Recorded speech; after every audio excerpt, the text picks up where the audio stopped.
sarkin da shi ya gage ni, ya bani dama ya bani basira nake yabo ga sayyidul kauni. Ka taimake ni ya ta'ala, ka hana ni dama in cuci wani, da an ganna a tino annabi shugaba mai halin girma.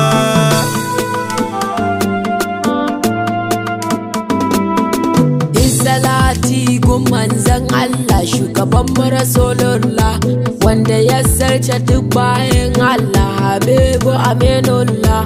Banda manzan Allah da tuni har yau ba ma yin sallah, a sanya alaihi sahabbai da kula to sai na koma. Masu bauta sirikin Ali mazan fama, kai nake wa yabo annabi na annabiyu saifullahi. Kai ne ka fi kowa son mu shugaba Abdullahi, so muke ka kula ma a ran kiyama liɗufullahi. In ka kula mu rasulallahi babu mu bayin kirma.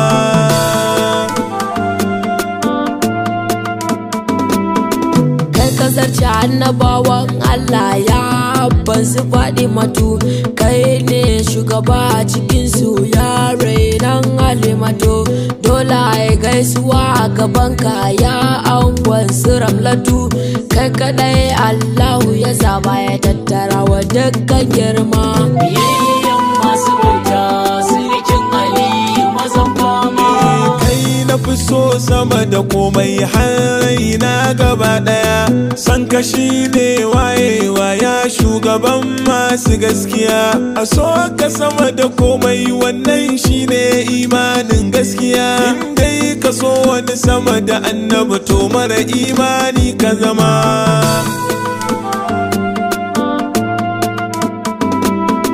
Ya Habibullah ya ban kaunata abun begena, na rage begenka da gaske babu ranar da zan dena. Ko a cikin kabari so nake begenka ya zama abinci na, kai ne farin ciki na annabi komai da komai na bar ma.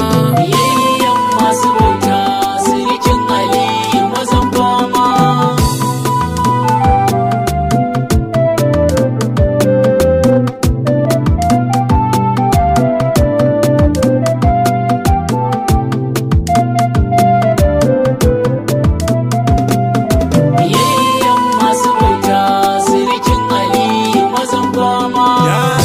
tsarkake harshe na in yi ta yaban manzan Allah. Ya Allah ka daɗa min basira in ta yaban zikirin Allah. Ya Allah ka amsa du'a'in dan tsarkin manzan Allah. Ya Allah ka hore mana mi ta yi wa annabi hidima.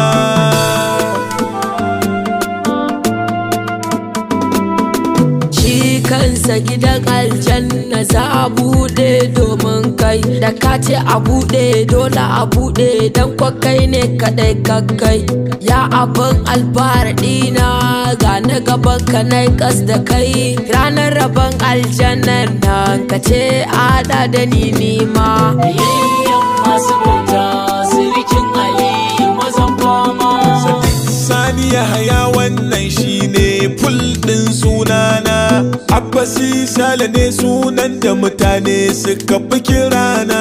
Ina jama'a ta in gaya musu wanda ni na fi kauna, annabi na fi kauna duniya har kiyama.